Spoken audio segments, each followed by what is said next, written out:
I'm so pleased to be here, and thank you so much, Kate and David, for that wonderful introduction and for giving us some time today to speak a little bit about how Johnson & Johnson and Save the Children work together on really helping out the children who are in need and most in the Syrian refugee crisis.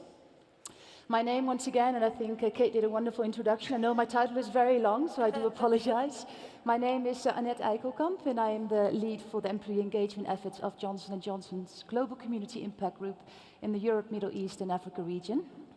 And hi, I'm Amy Richmond, the Director of Child Protection at Save the Children, where I deploy to emergencies around the world helping to set up protection systems for children in crisis. It's so thrilling today to be here in front of all this good energy. So what we would like to do with you today, and we have about 15 minutes, we would like to take you on a journey where we will provide you with insights and lessons learned on how Johnson & Johnson, the largest healthcare company in the world, and Save the Children, and Amy will speak about Save the Children in a minute for herself, but really we want to take you on a journey to provide how we work together, create maximum impact by providing psychosocial and mental health support services to Syrian refugee children and their families as they reclaim their lives and prepare themselves for the future.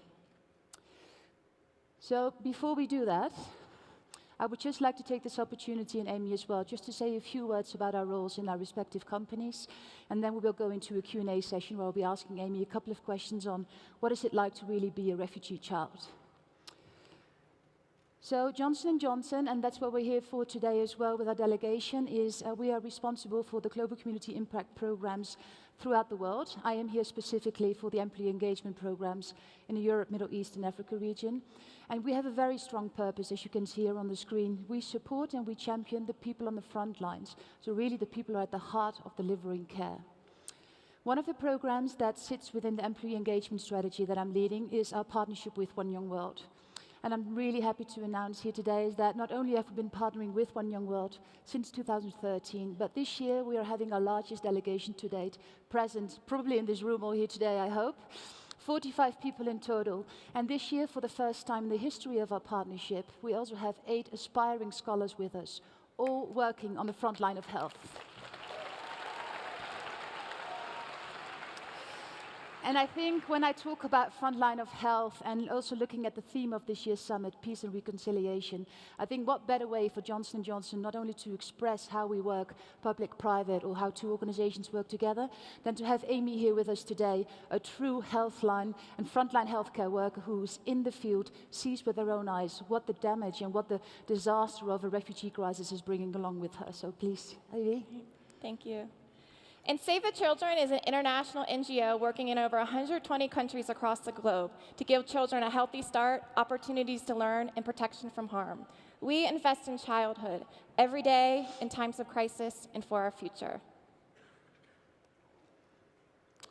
And when we talk about partnership, whether it's public or private, or whether it's two NGOs, two organizations, I think what we can see, and also what you probably have heard from what I was talking about our purpose, and when you hear about Amy, I'm very proud to say that Johnson & Johnson and Save the Children have been partnering for over 20 years, which is really a long time.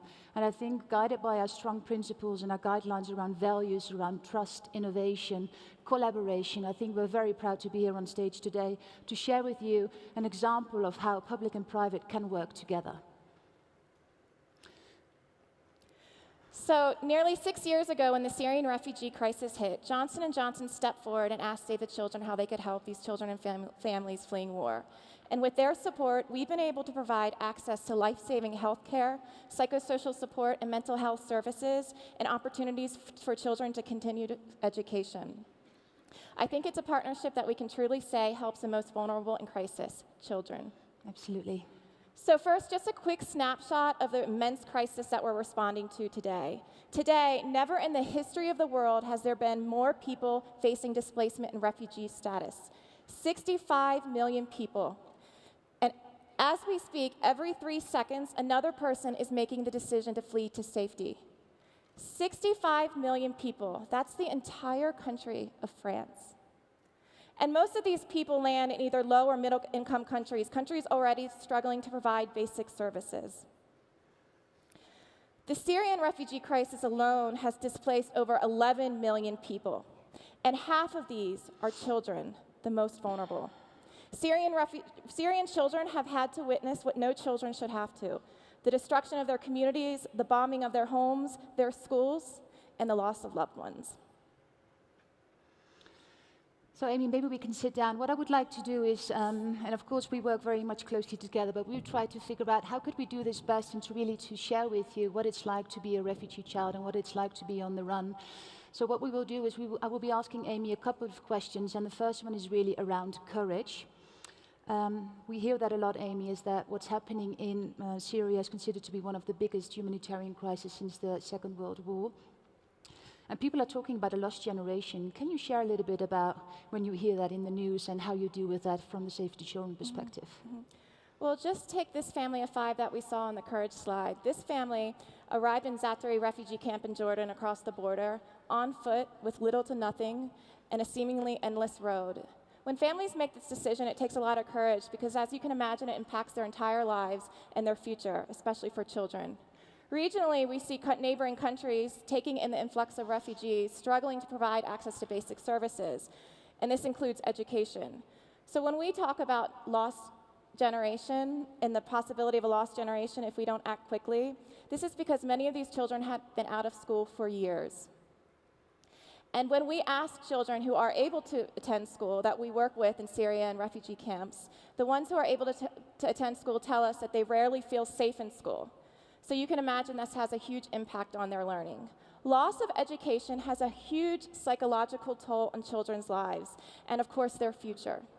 But it's important to remember that children are resilient. I meet countless children in our refugee programs. When asked how they're feeling, they just want to return back to school.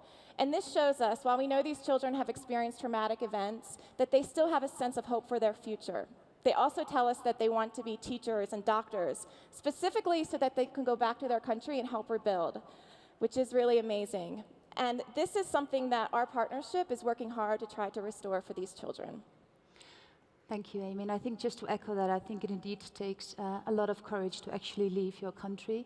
And I think it imposes threats that, well, I personally cannot even imagine what that must be like. And I think it can only be applaudable for actually taking the courage to do it. If I ask you the next question, then that's really, so we've talked into what it's like to actually leave a country, but if we look at care, and then specifically, maybe you can speak a little bit about when a child is actually on the run and has fled his country, it arrives in a camp, or whether it's in transit or in country, has experienced most likely traumatized and horrible things.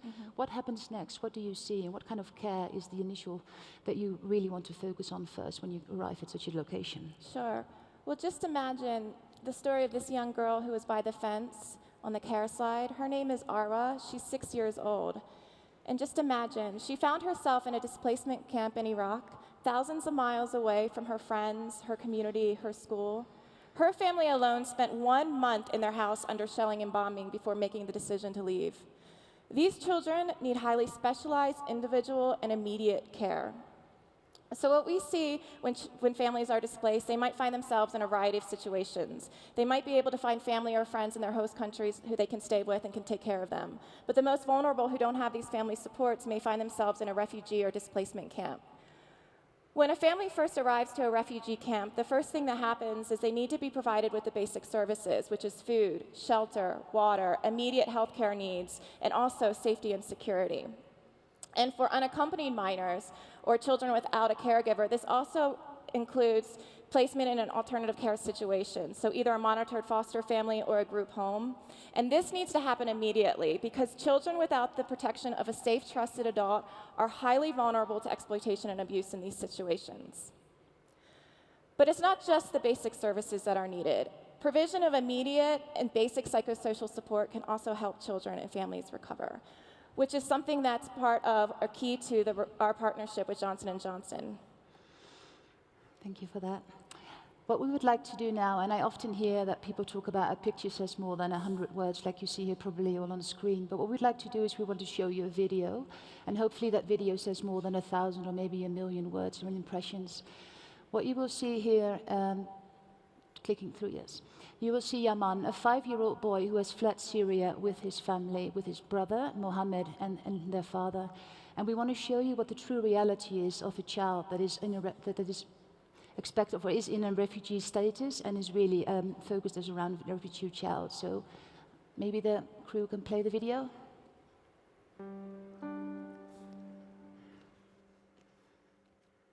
وقت اتصل في نفس اليوم وجود طيران وضرب عندنا قريب من بيتي شي 50 متر بالضبط. جت ضربة الطيران. ضرب الطيران كان صوت يعني مفزع جدا. يا وين بابا؟ وين بابا؟ كانت هون. وين رحت فيها أنت؟ يمان من الخوف فقد النطق عنده. فكان في عندنا معاناة جدا، مع انه هون ما فيش منظمات كانت تهتم يعني فيها العلاج النفسي.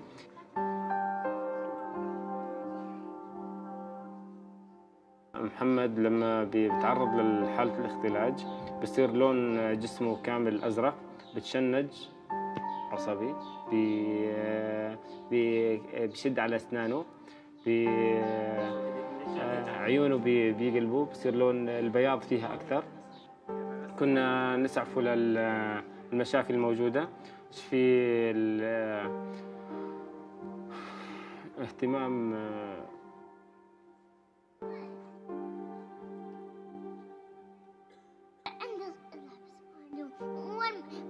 وين باخذه منك؟ كويس.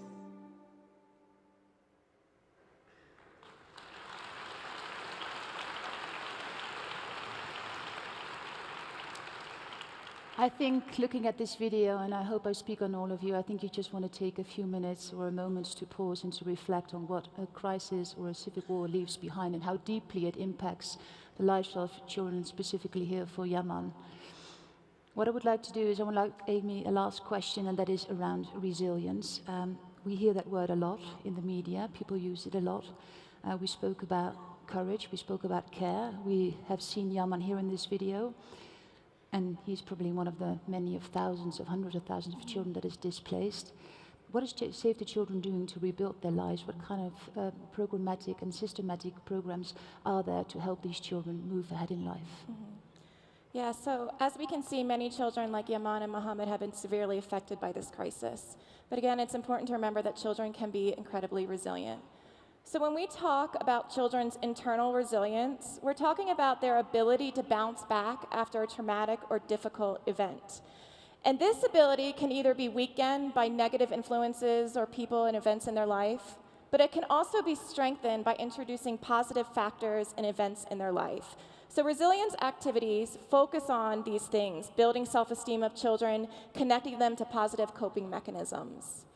And one way that Johnson & Johnson and Save the Children is doing this is through our healing and education through the arts program, or we call HEART.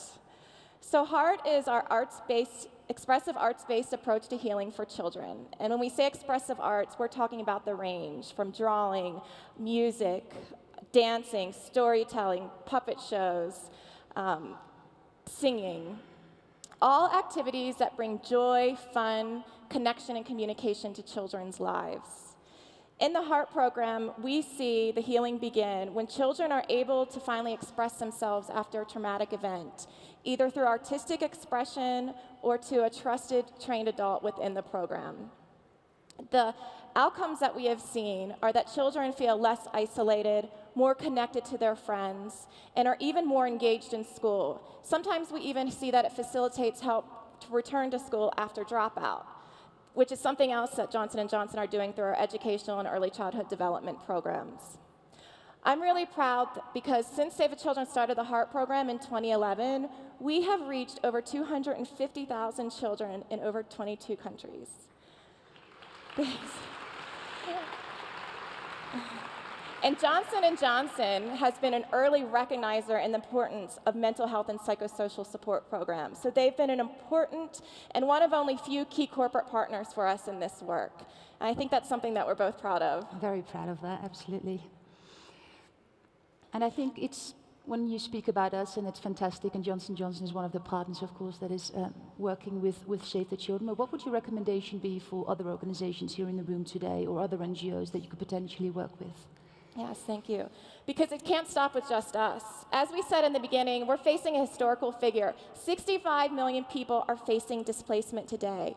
We need everyone, government, civil society, aid institutions, engaged youth, and corporations to come together to support these young people in building their resilience. It's not just about protecting their emotional well-being today, it's really about securing their right to a brighter future. So we're calling on a global commitment today to invest in, implement, design, innovate, and scale up mental health and psychosocial support programs for children in crisis.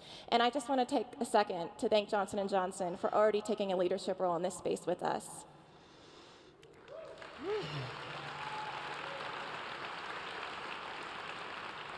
Thank you on behalf of all my colleagues, of course. It's not just me, but what I would like to do, and I just need 20 more seconds, if that's okay. I just want to leave you with two more things. The first thing is, and it's not a commercial thing, I promise you, but if you have not done so already, please come and see us at our booth. It's just literally behind the back wall here at the end. If you have any more questions for Amy, for me, or any of the 45 delegates that were in this room here together today, we have developed a really cool quiz for you guys where you can identify what kind of change maker you are now or in the future. And if you come by and have your picture taken through the Donate a Photo booth, that is a social media app that we've developed specifically to turn photos into social good.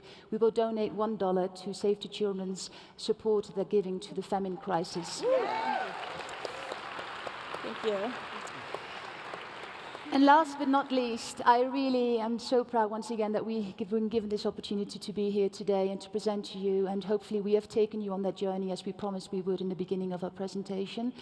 But I really want to ask you all in this room here today, the young leaders of today and tomorrow, is that to support us and to commit and to contribute in any way that you can do yourselves. We cannot do this alone. Yes, Johnson & Johnson is in it for the long run, and we will continue to support Save the Children, but we can't do this alone. So I'm really asking all of you to contribute in your own way, and also to make sure that the generation that comes after you, that you will support and also guide them to make sure that some of the images that you've seen here today on the screen, some of these wonderful children, and once again, there are many, many more, is to make sure that they do not become a lost generation. Thank you for your time today, and great to be here.